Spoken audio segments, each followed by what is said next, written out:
Bruno, cara, mas beleza, mano. Mas agora eu sou pecador, velho. O pecado entrou no mundo. Aí que começa a obra de Jesus. É aí que a gente vai entender. Quando você olha para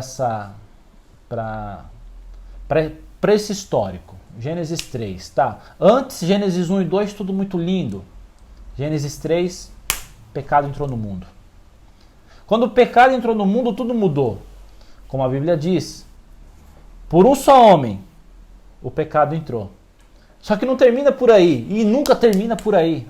Logo na sequência vem, por um só homem também, o pecado foi extraído. E esse único homem, um só homem, é Jesus. Só que nós preferimos muito mais valorizar o pecado e colocar com algo tão poderoso, mais poderoso do que a obra que Jesus fez na cruz. Mas a pergunta também, que muita gente fala, pô, mas eu me esforço, consigo manter 5 dias... Santidade. Perfeito. Top, sem errar, sem fazer nada de errado. 7 dias, começa a dar uma vontadezinha de fazer um negócio errado. E aí a pessoa comete aquela mesma falha que sempre cometeu. Que está viciado em fazer, na verdade. E aí o que acontece? A gente de novo, volta do zero. Novamente voltamos do zero. Então o que nos falta? Entendimento. Isso é. Nos falta entendimento. Sabe o que 1 João 4 fala algo muito... É um versículo tão pequeno, mas tão poderoso. Eu só consigo amar a Deus porque Ele me amou primeiro. Olhando para esse texto, as revelações começam a acontecer. Primeiro, ao ponto de partida.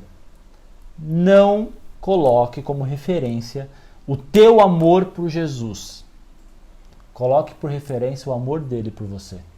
Quando a referência é aquilo que eu tenho por Jesus, é aquelas as coisas que eu faço, as obras que eu faço.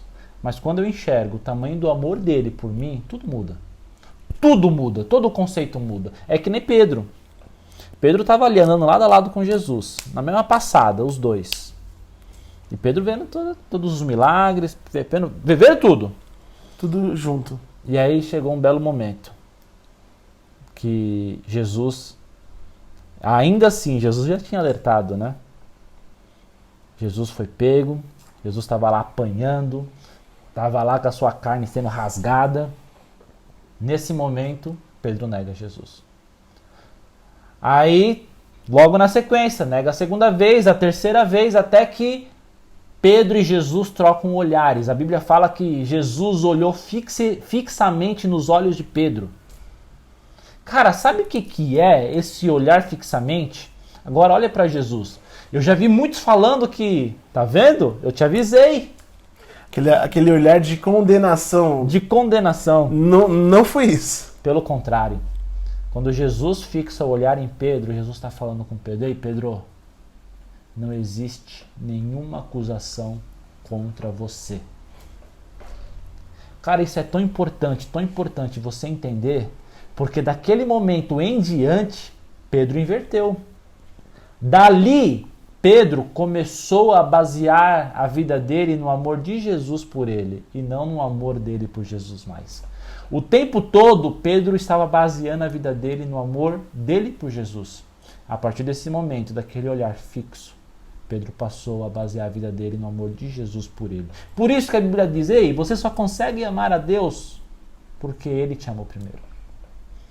E aí, nós, partindo desse entendimento, temos a consciência, Rafa, eu sou amado.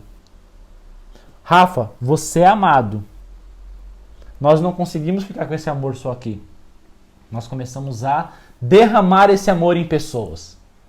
Né? Você consegue, Bruno, você falou uma parte muito, muito interessante que a gente às vezes... por que não da sua ótica de amor, não é da sua ótica de amor para Deus, para Jesus? Não é sua ótica. Você tem que entender da ótica dele para você, da perspectiva dele para você. Eu vou repetir o que o Bruno falou aqui e vou te lembrar e te fazer um alerta. Jesus te ama do jeito que você é. Jesus te ama antes de você ser o que você é.